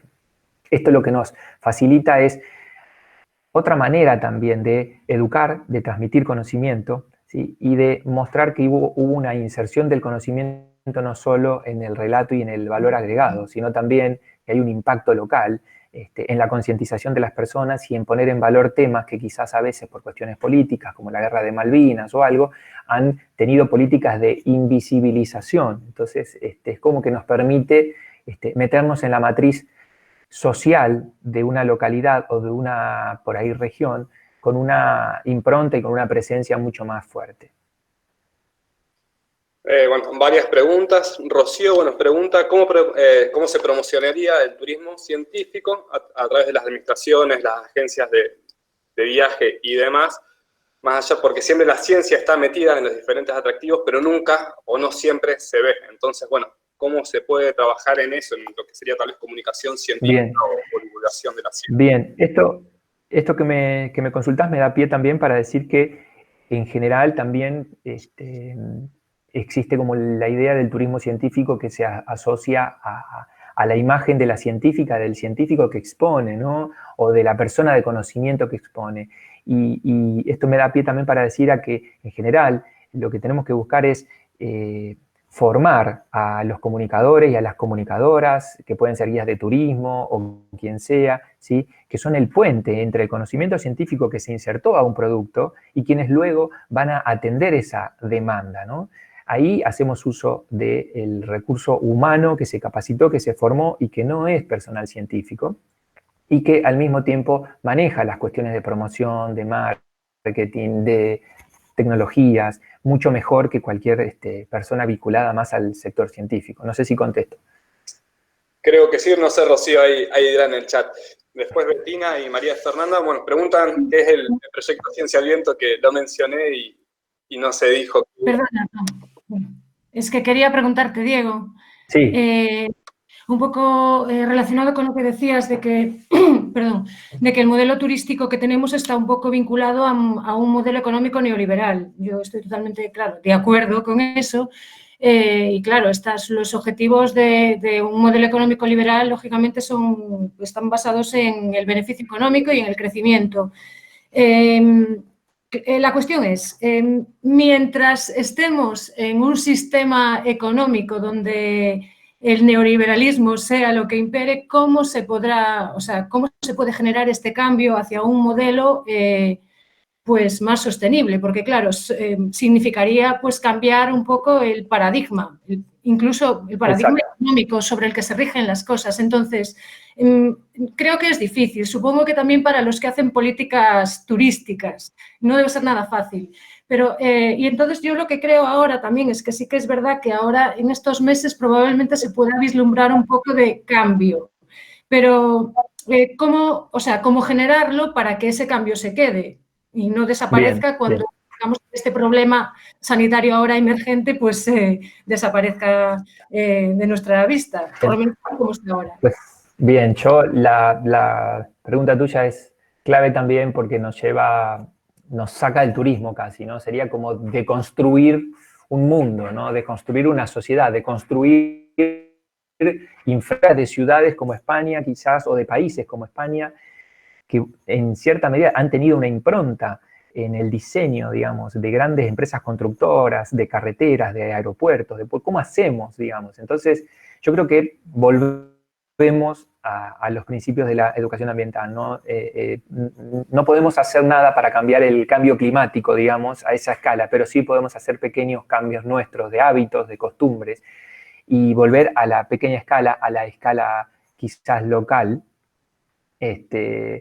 Yo creo que un poco la salida es esa, y con respecto a la pregunta puntual tuya de cómo nos imaginamos estos pequeños cambios, estos ajustes, digamos, que tengan que ver con el turismo y con el turismo científico puntualmente, yo creo que la salida viene por el lado de las alianzas, viene por el lado de generar distintas iniciativas que mezclen sectores, tener una mirada multidimensional, ¿sí? El turismo no es una isla, la ciencia no es una isla, en este caso, deben poder interactuar y trabajar juntos, deben poder saber cuál es el rol, hasta dónde llega cada uno, lo que le compete a uno y lo que le compete al otro, y siempre debe haber una puerta abierta para las localidades, porque cada localidad, por más que estén a 50 o 100 kilómetros de distancia, son distintas, los ambientes son distintos. Argentina, América Latina y el mundo tiene una diversidad de territorios y de geografías, incluso dentro de una geografía misma, un territorio es distinto que otro. Y los territorios no solo son geográficos, sino que son culturales también. Entonces, es un desafío tras otro. Lo que sí se puede llegar a hacer es quizás tratar de ajustar o vislumbrar una metodología de trabajo interdisciplinaria y planteada en la complejidad, ¿no? Que es lo que en general las ciencias ambientales nos aportan bastante desde estos puntos de vista. Gracias. Bueno. Hago una pregunta un poco, tal vez pensando en lo que decía Maite o mismo vos, con una mirada tal vez desde el desarrollo local o lo local, ¿no? Si vos ves que puede ser una ventaja comparativa y competitiva también, mejor dicho, el poseer una historia rica entre el vínculo de la ciencia y el turismo a escala Chubut, ¿sí? El nacimiento de las áreas naturales protegidas y el nacimiento mismo del CEMPAT y su vínculo, y cómo se sigue en la actualidad trabajando en un mismo territorio, tanto la ciencia y el turismo, más allá de que cada uno aborda temáticas distintas, si eso puede ser una ventaja para la formación de los recursos humanos que vos mencionabas. Sí, a ver, siendo muy sintético, cuando hay una alianza, hay un beneficio mutuo. Una alianza, una relación, una asociación, ¿no? Podemos usar distintos términos que brindan un poco más de marco también informal a esto. Desde el punto de vista del turismo, quizás este acercamiento a la ciencia, bueno, puede brindarle ese aliado estratégico que quizás ayude a que se genere una política pública turística, por ejemplo, ¿sí? O sea, si hay una iniciativa o hay unas ideas o hay un proyecto netamente turístico, tener digamos, un apoyo científico brinda, digamos, esa credibilidad o quizás esos votos que en algún consejo deliberante de algún pueblo o ciudad harían falta, realmente para que sea ley, digamos, o para que sea política pública. Y el turismo también se asegura en cierta medida, en este vínculo, en esta asociación con la ciencia, estas cuestiones que hablábamos antes, ¿no? De impactos ambientales, de capacidad de carga turística, de actualización de esta información, de poder medir la evolución del uso turístico de algún área, de poder hacer pruebas, testeos, ensayos, a ver si funciona con esta capacidad de carga, si funciona con otra. Entonces, esos serían un poco los beneficios, más que nada la de actualización incluso de productos turísticos que ya existen o la generación de productos turísticos nuevos. Desde el punto de vista de la ciencia, esta asociación, este acercamiento, este vínculo más íntimo con el turismo también es muy positivo porque brinda una sociabilización de las actividades científicas, brinda una llegada de la ciencia a aquellos sectores que no llegaría de ninguna manera por sí sola. Y en cierta medida el turismo es uno de los mejores agentes multiplicadores para que el conocimiento, el pensamiento crítico pueda llegar a diferentes sectores sociales. No sé si contesto rápidamente lo que me decías. Sí.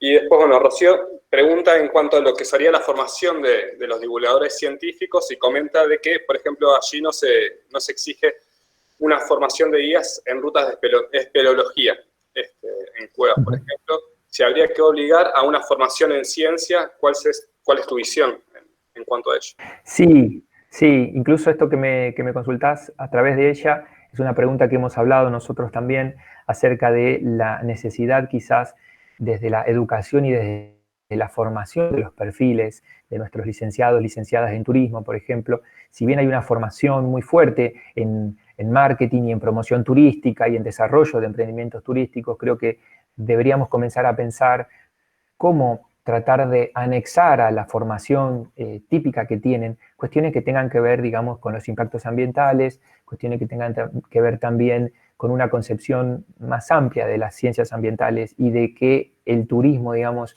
en cierta medida el desarrollo del turismo de intereses especiales es lo que nos motiva, un desarrollo de un turismo con grupos de personas más chicos, reducidos, en donde el recurso humano es lo que se prioriza por encima de la inversión en infraestructura, ¿no? Nos cuesta muchísimo, aunque somos conscientes de que la masividad no es sinónimo de éxito, cuesta muchísimo tratar de revertir eso con ejemplos concretos que nos permitan mostrar que realmente otro tipo de turismo es posible. Así como la formación de los recursos humanos, ya sea guías de turismo, o licenciado, licenciada en turismo, o lo que fuera, o técnicas en turismo, también me refiero a la capacitación de los guardaparques, de los guardafaunas, ¿no? Bajo situaciones de COVID-19 o de coronavirus o de medidas de distanciamiento. Creo que en cierta medida hace falta una actualización de los agentes de conservación también, de cómo recibir gente, cómo cuidar tu área natural protegida durante el turno que a vos te corresponde, qué medidas se tiene que seguir cumpliendo dentro de lo que establece la ley y cómo hacerlo, ¿no? Ahí justo también Antonio está preguntando cómo ve la evolución de los viajes de turismo científico en la Antártida. Bueno, ese es otro tema. Al menos en mis experiencias en Antártida fueron netamente científicas, no fui como turista, ni en un crucero turístico, pero sí es un tema que también preocupa porque vuelvo quizás a mi idea número 1, ¿no? Que era esto de qué es el desarrollo sustentable, cuál es el límite, hasta dónde, ¿sí? Da lo mismo 10 cruceros que 20 cruceros, que cientos de cruceros que van a la Antártida. Entonces, dependemos muchísimo de la generación de políticas públicas que nos permitan controlar este tipo de cuestiones, ¿no? ¿Cómo hacemos para controlar? ¿Cómo hacemos para que las corporaciones, en vez de ganar 20, comprendan que ganando 12 ganamos todos, ¿sí? Entonces, ese es un punto, ¿no? O sea, ¿cuál es el límite? ¿Hasta dónde? Y ahí, bueno, no me quiero ir por las ramas, pero es muy difícil en contextos, más que nada para los países emergentes también, ¿no? En donde venimos de gobiernos neoliberales o cuestiones que, digamos, políticas y democracias que todavía no están maduras del todo, quizás, de una historia de dictaduras militares. ¿Cómo hacemos para instaurar políticas que se sostengan? ¿Sí? Que el próximo gobierno que venga, que no sabemos quién va a ser, las pueda mantener, las pueda sostener, ¿no? Entonces, yo realmente a esta altura del partido comienzo a creer más en los movimientos sociales que en la generación de leyes y quizás políticas públicas, ¿no? Creo que deberíamos tratar de mirar un poco para adentro, quizás desde el compromiso ciudadano y tratar de fortalecer nuestros movimientos, nuestros colectivos sociales, que en definitiva son los que van a hacer quizás o van a ayudar a que, digamos, estas políticas públicas de protección o políticas públicas de turismo se puedan cumplir.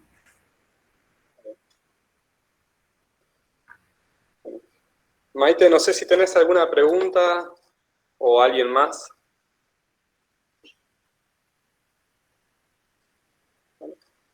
Bueno, entonces te hago una pregunta más.